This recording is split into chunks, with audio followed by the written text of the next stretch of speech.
Allahu Akbar, Allahu Akbar.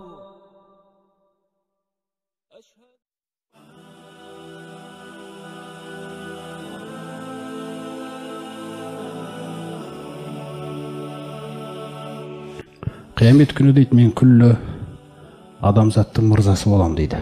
Ана саййидун наси яумал қиямати. Күллі адамзаттың мырзасы боламын дейді. Білесіңдер ме ол қалай болады дейді, сахабалармен отырған кезінде. Аллах Тағала қиямет күні бір жазық далаға, жерді жазып жібереді. Сол жазық далаға дейді, күллі әуелгілерінде, соңғыларында, кейінгілерінде бәрін жинайды дейді. Адам алейхиссаламнан бастап ең соңғы адамға дейін. Күллісін жинап әкеледі. 50 мың жылға тасталады деген хадис. Күн жақындайды дейді. Сөйтіп адамдар уайымдар мен ауыртпалықтарға душар болады дейді.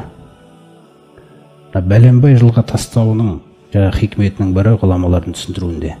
Өйткені адам, сен көп өмір сүргің келіп еді ғой жердің бетінде. Көп өмір сүру дегенді көр енді. Көп өмір сүргің келіп еді ғой деген нәрсе. Сонда бәленбай жылда қиналып тұрады дейді пайғамбар саллаллаху. Қатты қиналады, көтере алмайтын жағдайға келеді. Сөйтіп олар бір-біріне айтысады дейді. Біреуге айтайық та, кім Аллаға қарай шыға алады екен Раббымызға, мына өтінішімізді кім көтере алады екен деп. Сол кезде олардың біреулерін айтады дейді. Адамға барыңдар, ол әуелгі жаратылысы ғой деп. Сонда күллісі олар барып, Адам алейхиссаламның қасына келіп, ей адам, сен күллі адамзаттың атасысың, Раббың сені өз қолыммен жараттым деген, Раббың саған өзінің рухынан үрлеген, сондай-ақ күллі періштелерді саған сәжде жасатқан, мына түрімізді көріп тұрсың ғой қиналған. Мынаны бұдан әрі көтере алмайтын сияқтымыз. Сен біздің өтінішімізді Раббыңа қарай көтересің бе, болсасың ба бізге?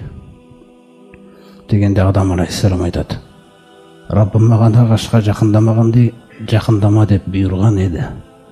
Мен тілін алмай жақындап қойдым. Сөзсіз мен қазір өзім деген уайымнан басқаны тани алмаймын. Басқа біреуге барыңдар дейді. Қараңыздар. Нухқа барыңдар дейді сосын. Сосын Нухқа келеді олар. Ей Нух,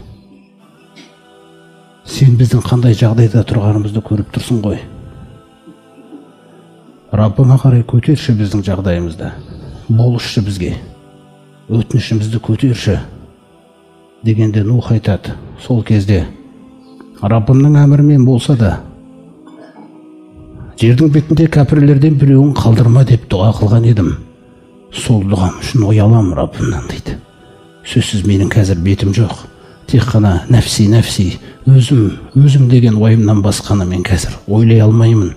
Менен әрі барыңдар, басқаға барыңдар, Ибрахимге барыңдар дейді. Сол кезде жаңағылар жиналып Ибрахим алейхиссаламға алады. Ей Ибрахим, сені Раббың өзіне дос тұтқан еді ғой, Халилі деп Құранда атаған еді. Сен бізге болышшы, өтінішімізді көтерші Раббыңа. Қиналып кеттік, өте қиналып кеттік, көтере алмай жатырмыз мынаны біз. Сонда Ибрахим алейхиссалам айтады дейді. Сол кезде мен Раббымның діні үшін кейбір тәсілдерді қолданған едім. Сөзде сол тәсілдерім өтірік айтқанға саналама деп, мен бүгін Раббыма қарайтын бетім жоқ дейді. Сондықтан мен де өзім деген уайымнан басқаны ойлай алмаймын дейді бүгін. Сендер басқаға барыңдар. Сөйтіп олар ары қарай келеді. Олар Мұса пайғамбарға қарай жібереді. Мұсаның алдына келіп, ей Мұса, сен ғой Алла Тағала сені артықшылық берген еді, жолдауын түсірді саған, сондай-ақ сенімен сөйлескен еді.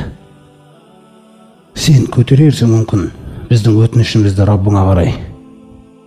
Көтерерсің мүмкін.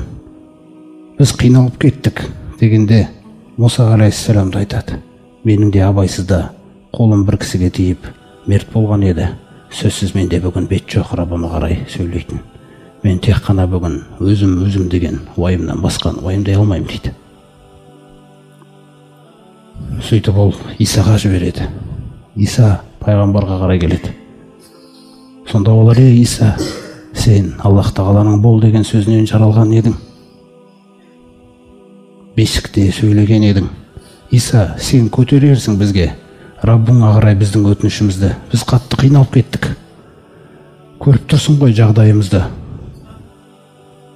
Дегенде Иса да үнсіз қалып: өзім деген уайымнан басқаны ойлай алмаймын мен бүгін дейді. Сендер басқаға барыңдар, Мұхаммедке барыңдар деп. Сол кезде жаңағы адамдардың бәрі маған қарай келеді дейді. Раббым көкейіме салып, олар маған сол өтінішті айтқан кезде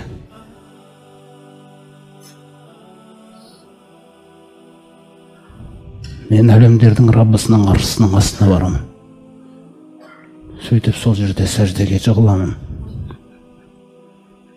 Сосын Раббым менің көкейіме бұрын сонда оны ешкім мақтап көрмеген, дәріптеп көрмеген мақтаулы, дәріптеулі сөздерді көкейіме салады да, мен сол сөздермен мақтай беремін. Қашан Раббым маған: ей Мұхаммед, көтер ғой басыңды, сұрай ғой, сенің сұрағаның беріледі. Болса ғой, сенің болысқаның қабылданады.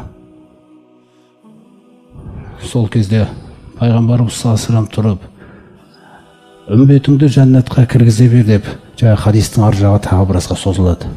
Осы жерде қарасаңыздар, құрметті жамағат, пайғамбарымыздың дәрежесі күллі пайғамбарлардың мөрі.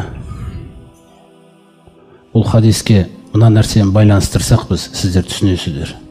Үмбет деген кезде пайғамбарымыз саллаллаху елші болып жіберілгеннен кейінгі адамзат қияметке дейін пайғамбардың үмбеті саналады.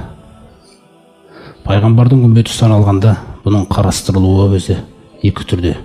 Біреуі пайғамбар саллаллаху жауап берген үмбеті, ол мұсылмандар. Екіншілер жауап бермегендер. Бұл басқалардың барлығы кіреді бұған. Өйткені пайғамбарымыз саллаллаху егер де Мұса тірі болса, маған еруден басқа амалы болмас еді деген. Сондай-ақ мынандай бір хадисінде ант етіп айтады: «Валлази нафсу Мұхаммадин биядихи». Мұхаммедтің жаны өз қолында болған Алламен ант етемін. «Ла ясмағу би мин хазихил умма яхудийюн вала насранийюн». Осы үмбеттің ішіндегі дейді. Яғни мен елші болып жіберілгеннен кейінгі адамзаттың ішінде қайсысы бір юдей, қайсысы бір насара мен туралы естіп, сүмме ямуту, сосын өліп қалса, валам юмин бима урсилту бихи, мен жіберілген Құранға иман келтірмесе, илля кана мин асхабиннар, сөзсіз ол тек қана тозақтың тұрғындарынан болады дейді. Қараңыз.